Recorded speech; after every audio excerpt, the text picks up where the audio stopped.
সংসারের কাজ প্রতিদিন কিভাবে একা হাতে করে থাকি আর তার পাশাপাশি সেলাইয়ের কাজ কিভাবে করি সেটাই আপনাদের সাথে শেয়ার করব। আসসালামু আলাইকুম, পূর্ণিমা সিম্পল লাইফস্টাইল থেকে আমি পূর্ণিমা আছি আপনাদের সাথে। যে যেখান থেকে আমার আজকের ভিডিওটি দেখছেন, আশা করি সবাই আল্লাহর রহমতে ভালো আছেন। আলহামদুলিল্লাহ, আমরাও অনেক ভালো আছি। আমার প্রিয় আঙ্কেল আন্টিরা, ভাইয়া আপুরা, আমার ভিডিওটি যারা দেখা শুরু করেছেন, ভিডিও শুরুতেই প্লিজ একটি লাইক দিয়ে পুরো ভিডিওটি কন্টিনিউ করুন। আপনার একটি লাইক আমাকে আর একটি নতুন ভিডিও করার উৎসাহ দেয়। তো চলুন শুরু করা যাক। প্রতিটি সংসারে প্রতিদিন আমরা কাজগুলো করে থাকি, এক একজন এক একভাবে করে থাকি। তো যে যার সুবিধা মতো করে, সেটাই তার কাছে ভালো লাগে। প্রথমত সকাল সকাল যদি ঘুম থেকে ওঠা যায় তাহলে মনে হয় সংসারের কাজগুলো সব দুপুরের আগে শেষ হয়ে যায়। ঘুম থেকে উঠে যদি প্রথমে বিছানাটা গুছিয়ে নেওয়া যায় তাহলে মনে হয় ঘরটা পরিপাটি হয়ে যায়।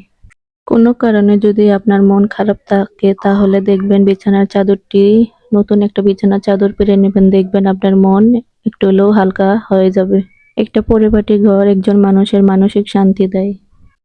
বাসায় মেহমান আসার কারণে আমি নতুন একটি চাদর পেরে নিয়েছিলাম, সেটা আমি তুলে নিয়ে বিছানার চাদরটি ভালো করে ঝেড়ে আমি পরিপাটি করে নিচ্ছি। আরেকটি গোপন টিপস আমি আপনাদের সাথে শেয়ার করি। আপনারা যদি আমার মতো এই কাজটি করতে চান তাহলে অবশ্যই টিপসটি মানতে পারেন। আমি সবসময় বিছানার নিচে বিছানার ঝাড়ুটি রেখে দিই, তাহলে এটা দেখা যায় না আর কারো চোখে পড়বে না। দ্বিতীয় নাম্বার শর্ত, আপনারা সবসময় একটা টার্গেট ধরে কাজ করবেন যে আমি এই সময়ের মধ্যে এই কাজগুলো শেষ করব। তাহলে দেখবেন আপনার সময়ের মধ্যে আপনি কাজগুলো শেষ করতে পারবেন। কেননা আমরা অনেক সময় আলসেমির কারণে অনেক কাজ করি, আবার অনেক কাজ না করে বসে থাকি, একটু জিরিয়ে নিই। এমন করলে হবে না। তো আপনারা সবসময় টাইমের মধ্যে কাজ করার চেষ্টা করবেন। আমি এখানে ড্রেসিং টেবিলের উপর, তারপরে কম্পিউটার টেবিলের উপর অপ্রয়োজনীয় জিনিস রেখে আসছিল, সেগুলো আমি ভালো মতো গুছিয়ে নিয়েছি। কারণ এগুলো টেবিলের উপর থাকলে কেমন জানি ঘরটা এলোমেলো লাগে।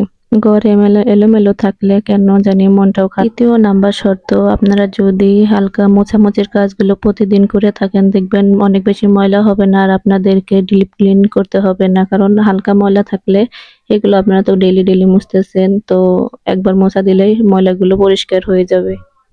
ভিডিওর কোথাও কোনো অংশ যদি আপনাদের একটু ভালো লেগে থাকে তাহলে অবশ্যই আমার চ্যানেলটি চাইলে সাবস্ক্রাইব করে পাশে থাকতে পারেন। চতুর্থ নাম্বার টিপস, আপনারা সবসময় মশারিটা পুরোটা না খুলে চাইলে মশারিটা এক সাইডে জড়ো করে কিংবা হালকা সুন্দর গিঁট দিয়ে বেঁধে রাখতে পারেন। দেখবেন একটা ঝুড়ির মতো লাগতেছে দেখতে, আর সময়ও কম লাগবে।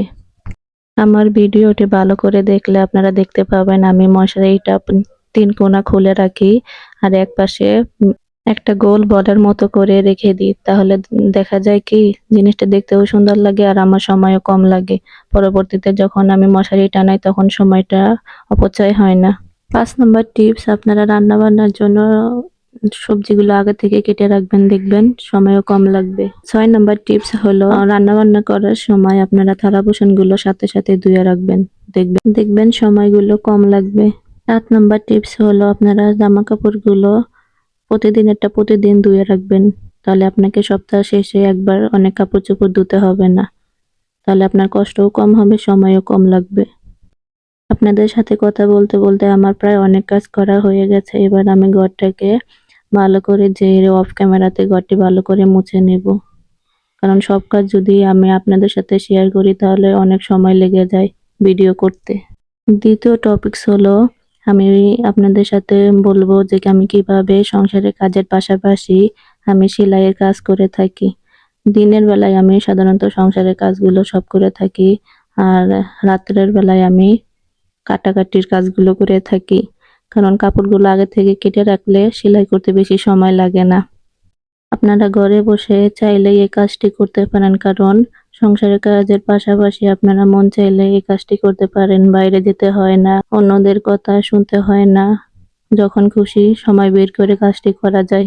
কিন্তু এসব কাজ করতে হলে অবশ্যই আপনাকে একটা শর্ত মানতে হবে। আপনাকে প্রথমত মানসিকভাবে শক্ত থাকতে হবে আর আপনাকে অবশ্যই মানসিকতা ওইভাবে গড়ে তুলতে হবে যে আমি আমার এই কাজগুলো করে আমি এই কাজটা আবার করব।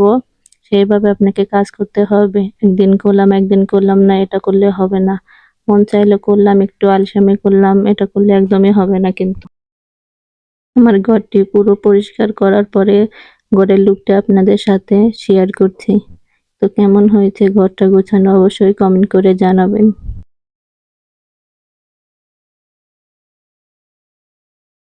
এখানে আমি একটি অর্ডারের কামিজ কাটিং করে নিব। কামিজের বডি সাইজ সবকিছু আমি আগে থেকেই মেপে মনে রেখেছি, সেইভাবে আমি কাজটা করে নিব। তাহলে আমার কাটিং করার সময় সময়টা কম লাগবে। নতুন নতুন ভিডিও পেতে আমার চ্যানেলটা অবশ্যই সাবস্ক্রাইব করুন। আসসালামু আলাইকুম। আল্লাহ হাফেজ।